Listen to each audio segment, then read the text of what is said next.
जेवणामध्ये सुख म्हणजे काय असतं तर स्वयंपाकाचा कंटाळा आल्यावरती झटकीपट तयार होणारी रेसिपी म्हणजेच वरण. हे वरणच आपल्या खऱ्या आयुष्यातलं सुख असतं, कारण कमी वेळेमध्ये झटकीपट बनवून तयार होतं. वरण बनवण्यासाठी फोडणीला तेलाचा वापर अजिबात करणार नाही. फोडणीमध्ये असं काहीतरी टाकणार आहे ज्यामुळे आपलं वरण अधिक पौष्टिक आणि खायलासुद्धा सर्व उत्तम लागणार आहे. त्यामुळे व्हिडिओ पूर्ण नक्की पहा. चला रेसिपीला सुरू करूया. त्यासाठी एक बाउल घ्यायचा. बाउलमध्ये अर्धी वाटी आपल्याला इथे मूग डाळ घ्यायची आहे, अर्धी वाटी मसूर डाळ घ्यायची आहे. मसूर डाळ आवडत नसेल तर अर्धी वाटी तूर डाळ वापरा, आणि जर तुम्हाला इथे फक्त मूग डाळ वापरायची असेल तर एक वाटी मूग डाळ वापरा. आता या डाळी स्वच्छ धुवून घ्यायच्या आहेत. धुतल्यानंतर आपल्याला याला कुकरमध्ये घालून घ्यायचं आहे. डाळ कुकरला शिजवली ना छान अशी एकसारखी शिजली जाते, त्यामुळे ही डाळ शक्यतो कुकरला शिजवून घ्या.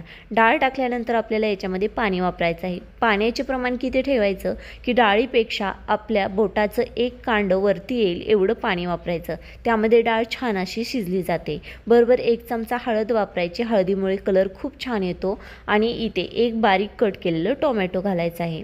1 चमचा तेल घालायचं आहे. तेलामुळे डाळ मऊसूद एकसारखी छान अशी शिजली जाते. 3 शिट्ट्या आपल्याला मीडियम गॅसवरती काढून घ्यायच्या आहेत. तोपर्यंत मसाला बनवू. मिक्सर जारमध्ये इथे अर्धी वाटी खोबरं, 10-12 इथे लसणाच्या पाकळ्या आणि 1 मूठ एवढी कोथिंबीर घेतली. छान याचा मसाला बनवून घ्यायचा. आता तुम्हाला इथे आवडत असेल तर या मसाल्यामध्ये तुम्ही हिरवी मिरचीसुद्धा बारीक करून घेऊ शकता. नसेल आवडत तर डायरेक्ट तुम्ही फोडणीमध्ये वापरली तरी चालेल. कुकरच्या सुद्धा शिट्या झालेल्या आहेत. डाळसुद्धा मऊसूद अशी शिजली आहे, तुम्ही पाहू शकता. मी तुम्हाला इथे पळीमध्ये घेऊन दाखवते. एकदम परफेक्ट अशी जशी आपल्याला वरण बनवण्यासाठी हवी आहे ना, अगदी तशी शिजून तयार आहे. चला फोडणीची तयारी करू. त्यासाठी इथे कढई गरम करायला ठेवायची. आता जसं की मी तुम्हाला सांगितलं तेल वापरणार नाही, तर तेलाऐवजी आपल्याला इथे तूप वापरायचं आहे. तुपामुळं काय होतं ना, या वरणाला फ्लेवर खूप छान येतो आणि वरण आपले अधिक पौष्टिक बनते. शिवाय खायलासुद्धा खूप छान लागते. तुम्हीसुद्धा ट्राय करा. तूप चांगलं गरम झालं की 1 चमचा मोहरी घालायची. बरोबरच 1 चमचा जिरे घालायचे आहे. 7 ते 8 इथे कढीपत्त्याची पानं घालायची आहेत. बरोबर 1 इथं बारीक कट केलेली इथे हिरवी मिरची घालायची आहे. 1 चुटकी हिंग घालायचं आहे. हिंगामुळे फ्लेवर खूप छान येतो. ही सिक्रेट होतं ज्यामुळे आपले वरण आणखी फ्लेवरफुल बनेल. आता जो मिक्सरला बारीक केलेला मसाला होता ना, तो याच्यामध्ये घालायचा.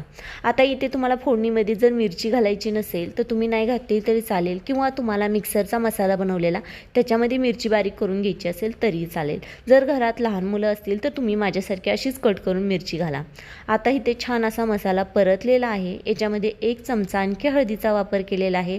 यामुळे आपल्या वरणाला कलर खूप छान येईल. छान व्यवस्थित इथे मसाला परतला गेला की आपण याच्यामध्ये फोडणीचे वरण घालणार आहोत.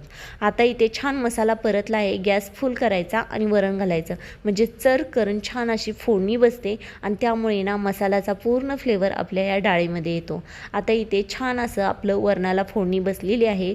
आता इथे तुम्हाला वरण जास्त घट्ट वाटत असेल तर तुम्हाला आवश्यकतेनुसार इथे पाणी घालून घ्या. मी इथे थोडासा पाण्याचा वापर केलेला आहे. आता ह्याला छान अशी उकळी येऊन द्यायची आहे. उकळी यायला सुरू झाली की 2 चमचे चवीनुसार मीठ घालायचं आहे.